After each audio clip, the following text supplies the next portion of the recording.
Y en este bloque vamos a hablar del inicio del año escolar 2023. ¿Cuánto le está afectando estos efectos naturales, estas lluvias, estos incrementos de caudal de los ríos, los desbordes, a las diversas regiones donde se vienen produciendo estos fenómenos de la naturaleza?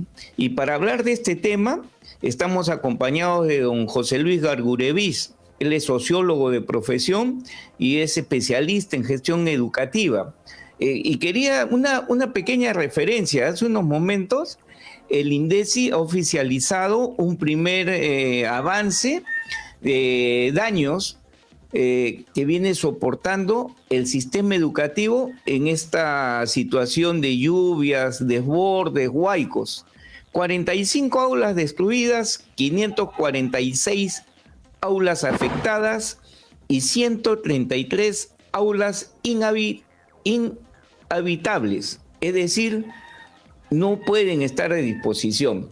La pregunta, ¿en estas condiciones se puede iniciar el año escolar 2023? Don José Luis, muy buenos días y gracias por su participación. Buenos días a ustedes, gracias. El año escolar es diferente en una escuela que en otra y por lo tanto en un territorio que en otro. Creo yo que lo que tenemos que quedar claros es que cualquier decisión educativa tiene que tener una especificidad en cada territorio, ¿no? No es efectivamente menor las cifras que tú estás dando, ¿no? Que INDECI nos está transmitiendo de aulas o de instituciones afectadas, que pueden, por supuesto, poner en riesgo la vida, la integridad de los niños y, ojo, de los docentes, del personal administrativo también, ¿no? Pero eso no quiere decir que haya que tomar decisiones generalizadas, ¿verdad? Para toda una región, para toda Lima metropolitana, para toda Lima región, porque, por supuesto, cada provincia, cada distrito, cada comunidad tendrá que hacer una estimación, una comprensión del riesgo determinada, ¿no? Y día a día, además, esta es una decisión que se toma día a día. Puede ser que hoy se suspendan clases, puede ser que mañana podríamos estar regresando o reubicando a los chicos en otro local. Creo yo que la medida dispuesta por el Ministerio y por algunas regiones es generalizada cuando nos anuncian una suspensión en toda la región. Las suspensiones tienen que depender de cada UGEL, depender de las escuelas, ¿no? Y ahí creo que nos ha faltado tomar la información de manera más pormenorizada, ¿no? Somos un país donde hay mucha fuerza intersectorial, hay mucha información que se puede recoger de las asociaciones de base, de los líderes comunitarios, como para tomar decisiones tan gruesas, ¿no? Y apresuradas, me parece, ¿no? ¿Una mayor información comunicacional? Sí, por supuesto, porque hemos visto muchos padres y madres de familia perdidos, ¿no?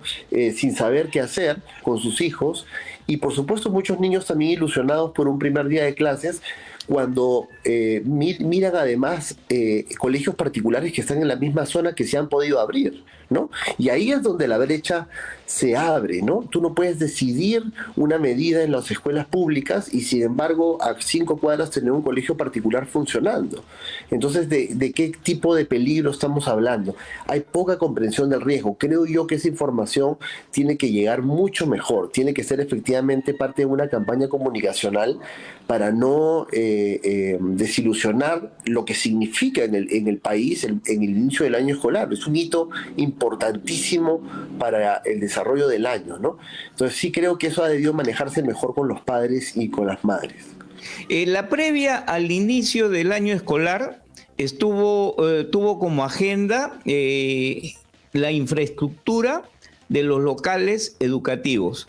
Sí. Una grave situación que nos acompaña año a año y que siempre está en la previa, es decir, el debate previo al inicio de un año escolar es este tema. Totalmente. ¿Qué hacemos para mejorarlo, para que las cosas cambien? Mira, efectivamente, no es cíclico. Siempre tenemos además en la prensa estas notas, estos reportajes donde vemos a las escuelas cayéndose a pedazos, el equipamiento está maltratado, qué sé yo, y todos los años el gobierno transfiere un presupuesto de mantenimiento a las cuentas de los directores de las escuelas públicas para que se hagan esos acondicionamientos, ¿no? Siempre se hace tarde, siempre se hace... El año pasado lo hemos hecho en diciembre, ¿no? El complementario se ha transferido el 29 de diciembre del 2022. Entonces, tenemos recién directores retirando ese dinero, ¿verdad? Trabajando en las escuelas, y eso es como que cíclicamente nunca aprendemos, ¿no? Creo yo que es importante que los padres y las madres hagan una mejor fiscalización y presión a las instituciones, ¿no? Yo siempre esperaría que una campaña del buen inicio del año escolar convoque a los papás a que en febrero estén tocando la puerta de la escuela y preguntando: señor director, ya llegaron los textos, señor director, ¿cómo hacemos para mejorar las rejas, para mejorar la seguridad, ¿no? Ya llegaron los docentes, ya están contratados, y esa educación no la tenemos, ¿no? Esperamos más bien que sea el inicio para yo dejar a mi hijo y regresar a casa. Y hay que tener una cultura, digamos, de preparación más convocante, ¿no? Lo otro que pasa también en el país es que el 60 o más por ciento de los locales escolares, de los terrenos donde están los locales, no están saneados. Ese es un problema nacional.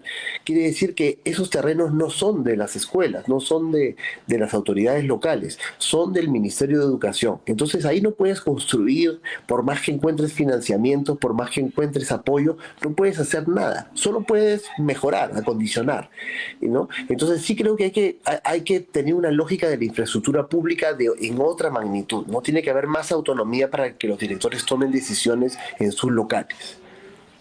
Don José Luis, estuvimos 2 años confinados por el COVID y se apostó por el Internet, las clases virtuales. ¿Cuál es el resumen de esa experiencia? ¿El Perú avanzó en esos campos? No, es muy difícil, digamos, decir si es que efectivamente la educación híbrida logró resultados, sobre todo en un país donde la conectividad es tan defectuosa, ¿verdad? Y donde además no estábamos preparados para una educación virtual realmente, porque recordemos que una educación virtual no se trata de poner una cámara frente al niño. La misma sesión de aprendizaje que el docente ha preparado para un espacio presencial no es el mismo que para un espacio virtual, ¿verdad? En el Perú no estábamos preparados, los maestros tampoco estaban preparados para poder convertir, traducir una sesión de aprendizaje en una sesión virtual de aprendizaje, ¿verdad? Es totalmente distinto. Pero lo que más daña a los chicos en realidad es la situación de encierro, ¿no? La situación de incertidumbre. Estar en casa, donde muchas viviendas tienen que compartir espacio con tu hermanito menor, con tu mamá cocinando, ¿verdad? Y ese espacio no es un espacio saludable de aprendizaje. Y eso además genera situaciones de ansiedad, situaciones de depresión. Entonces, la factura que nos cobra la pandemia no es las deficiencias propiamente de la educación virtual, sino toda la situación de incertidumbre que se crea alrededor de las familias y de los niños, que después de 3 años hay mucha ilusión por volver, como para que otra vez, ¿no? En medio de la convulsión social y en medio ahora de los desastres que ocurren, nuevamente los niños sientan que la escuela es un espacio incierto, que de pronto no van a comenzar clases y que no saben si van a comenzar la semana que viene y que no saben si van a comenzar la subsiguiente, ¿no? Entonces, la educación se convierte en un terreno incierto que yo creo que le hace mucho daño al sentido de la educación, que es los niños volviendo a un lugar seguro, ¿verdad? Donde sienten que efectivamente pueden conectar con otros. En el encierro, el niño no está socializando, ¿verdad? No hace vínculo con la comunidad, con sus pares. Entonces, sí creo que el saldo es muy defectuoso. 3 años de educación a la mitad, de aprendizajes no logrados y de aprendizajes olvidados, ¿no? De aprendizajes que seguramente los niños desarrollaron en el 2019 y que estamos en 2023 y ya no los recuerdan.